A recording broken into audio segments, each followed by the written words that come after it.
안녕하십니까. 반갑습니다.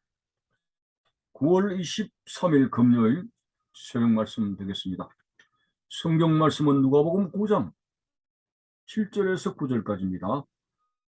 분봉왕 헤롯이 이 모든 일을 듣고 심히 방망하니 이는 어떤 사람은 요한이 죽은 자 가운데서 살아났다고도 하며 어떤 사람은 엘리야가 나타났다고도 하며 어떤 사람은 옛 선지자 한 사람이 다시 살아났다고도 하며 헤롯이 이르되 요한은 내가 목베었거늘 이제 이런 일이 들리니 이 사람이 누군가 하며 그를 보고자 하더라.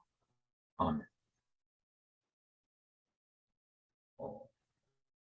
빅토르 위고의 작품 레 미제라블, 그 작품의 주인공이 바로 잘 아는 대로 장발장입니다.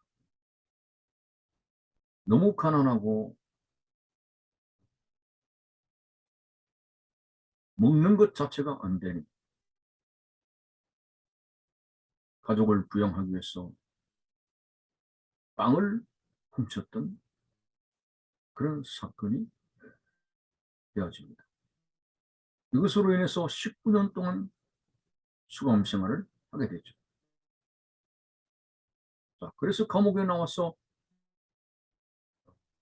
또다시 그는 범행을 하는데 성전에 들어가서 성당 안에 들어가서 성전의 집기를 훔쳐 나옵니다.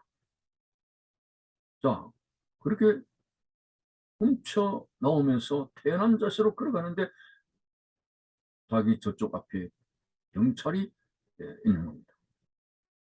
경찰은 그냥 이 사람이 범죄한 것 사실을 모르고 태연히 나가려고 하는데 자기를 보자마자 불이나게 도망을 가는 장발장을 보고 저게 무슨 범죄를 했는가 보다.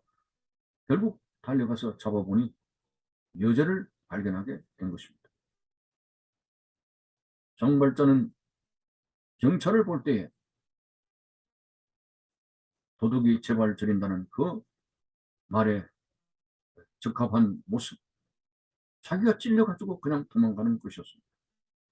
자, 제가 왜 이런 말씀을 하느냐. 오늘 본문에 분봉왕 헤롯이 예수께서 행하시는 놀라운 기적과 능력과 죽은 자를 살리는 신비한 그러한 초월적인 일들을 들으면서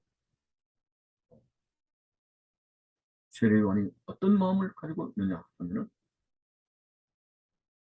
그 본문에 보니까 그 예수가 정체성이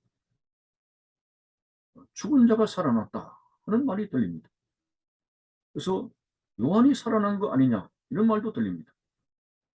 그때 헤롯이 찔렸습니다. 자기가 세례 요한은 죄 없는 요한을 목을 쳤거든요. 그러니까 예수의 행하신 일들을 보면서 내가 죽인 세례 요한이 다시 살아났다 그러면서 당황을 하게 되는 모습, 바로 도둑이 제발 드린다는 것입니다.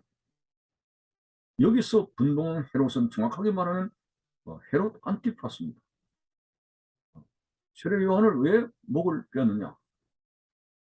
이 헤롯 안티파스가 동생 필립의 아내 헤로디아와 불륜을 관계를 맺습니다. 그래서 자기 동생의 아내를 뺏어버린 거죠. 이런 불륜을 행했을 때에 왕이 그렇기 때문에 아무도 직언을 못하는 그런 때 세례 요한은 그 왕의 잘못을 단도직입적으로 책망을 했습니다. 그래서 감옥에 갇혔고 결국 헤로디아의 딸 춤 사건으로 인해서 세례 요한은 죄 없는 사람의 목을 베었습니다. 이런 죄를 가지고 있었기 때문에, 이런 굵직한 죄를 범했기 때문에 오늘 세례 요한이 살아났다는 이 말에 깜짝 놀랍니다. 아이, 큰일 났구나 이거. 내가 죽인 세례 요한이 살아났구나. 벌벌 떠는 모습이 오늘 본문에 기록되어졌습니다. 오늘 드리고자 하는 말씀은, 참 죄라고 하는 것은 우리의 생활을 편하게 하지 못합니다. 여러분들이 수단과 방법을 가리지 않고 만일 내가 소유하고 싶은 권세와 물질을 소유했대도 그것이 범죄성이 농후하게 될 때 우리는 결코 두 다리를 뻗고 살 수가 없습니다. 사람의 본능이 그렇습니다. 하나님의 피조물인 우리 인간은 죄를 짓고는 편안하게 살아갈 수가 없습니다. 하나님은 반드시 죄에 대해서 심판하십니다. 죄값을 치르게 만듭니다. 죄인은 용서하시지만 그 죄인이 지은 죄라고 하는 것은 반드시 끄집어내서 값을 치르게 하시는 겁니다. 그래서 오늘 본문을 통해서 죄와 더불어 고민하는 오늘 우리 성도들의 모습, 우리가 예수 그리스도인으로 부름받고 크리스찬으로 살게 되지만은 아직도 많은 옛사람이 남아있고 죄악의 속성이 남아있기 때문에 사실상 완벽하게 살지 못합니다. 생활 속에서 죄를 안 지을 때가 없습니다. 생각이나 생활 속에서 여러 가지 많은 죄를 짓고 있습니다. 그래서 참 성령의 능력을 의지해가지고 불철주야 기도하면서 이 옛사람을 죽여야 될 텐데 그게 쉽지가 않지 않습니까?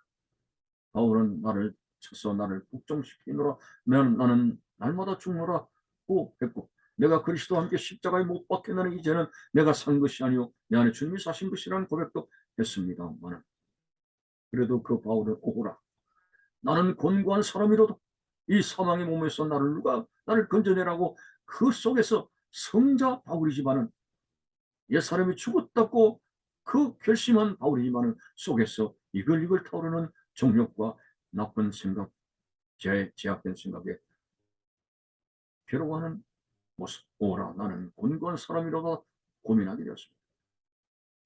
오늘 목회자든지 성도들이 이러할지라도 이 죄를 완벽하게 떠나서 살 수가 없습니다. 하나님 나라 변화된 몸을 가지고 입성하기까지는 우리는 계속 죄와 더불어 싸워야 되는 것이죠. 얼마나 내 옛사람이 죽어지게 되느냐 하는 것이 인생의 승리입니다.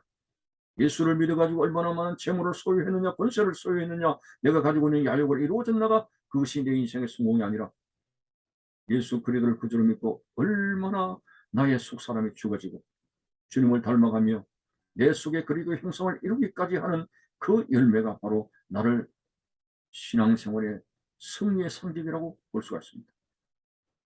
오늘 우리는 열심히 기도합니다. 내가 가지고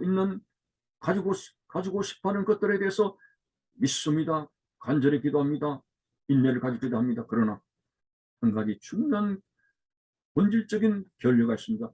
그것은 내가 얼마나 변화되기 위해서 기도하는가.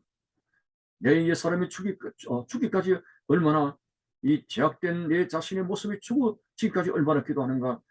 이것이 성도들의 신앙생활 속에서 퍼센트율이 적습니다. 비중이 약합니다. 가장 중요한 것은 내가 변화되어야 된다고 하는 것입니다. 우리의 성품이 변화지게 되고 우리의 욕심에 찬 옛사람이 죽어지게 되고 죄와 생활된 그 생활을 떠나는 것이 우리 신앙생활의 가장 중요한 하나님께서 뜻하시는 믿음이 됩니다. 자, 그래서 우리는 가장 중요한 한 가지가 있습니다. 죄를 떠나는 가장 중요한 한 가지가 있습니다. 회개입니다. 회개라고 하는 것은 가슴으로 죄를 시인하고 감성으로 울고 그리고 행동으로 다시는 그 죄를 돌아보지 않는 것이 바른 회개죠. 그러나 우리는 또 연약한지라 잘못했습니다. 오늘 또 하나님 또 그 죄를 범했습니다 하고 그 다음날 또 우리는 그 죄의 자리에 들어눕게 됩니다. 이것이 오늘 우리의 모습입니다. 요한복음 8장의 가늠한 여인을 용서해 주시면서 다시는 죄를 범치 말라고 했습니다. 그것이 용서받은 사람의 회개의 결실이 되는 수가 되는 거죠. 우리는 참 회개할 수 있는 자리에 있는 것. 오늘 죄와 더불어 살아가는 것은 결코 복되지 못합니다. 어떻게 하면 이 죄를 떠나는 삶을 살 수 있겠는가? 먼저 예수 그리스도 갈보리 언덕에 주님의 십자가를 주목하십시오. 예수의 피를 주목하면서 예수의 피에 담겨 주시옵소서. 내 허물과 죄를 예수의 피로 깨끗게 하여 주시옵소서. 그 아들 예수의 피가 나를 깨끗하게 하실 것이라고 하는 골고다의 그 예수님의 피를 믿고 의지하십시오. 그리고 성령의 능력을 의지해서 계속 반복되는 죄를 범하지 말고 그 죄를 떠날 수 있도록 우리는 고군분투하는 생활이 되어져야 됩니다. 사도 베드로는 다시 오실 주님을 맞이하기 위해서는 흠과 티가 없는 생활을 하라고 했는데 우리가 어떻게 흠과 티가 없는 그런 완벽한 생활을 하겠습니까? 하나의 돌파구는 회개밖에 없습니다. 예수의 피를 의존하고 씻음을 받고 내 죄가 주홍같이 붉을지라도 양털같이 이게 된다는 그 주님의 말씀을 믿으면서 골고다의 피로써 피의 능력을 의지하고 회개를 통해서 용서받고 그리고 점진적으로 내 삶이 바뀌어지게 되는 이 회개 생활에 승리가 있어지게 될 때 그 사람이야말로 신앙생활의 승리자가 되고 성공자라고 말할 수가 있습니다. 도덕의 재발전이는 오늘 우리의 생활의 평범한 속담대로 우리는 죄를 짓고는 복된 생활, 편안한 생활을 할 수가 없습니다. 오늘날 교회가 욕먹고 있는 이유는 이 세속적인 죄를 너무 많이 수용한다는 것이죠.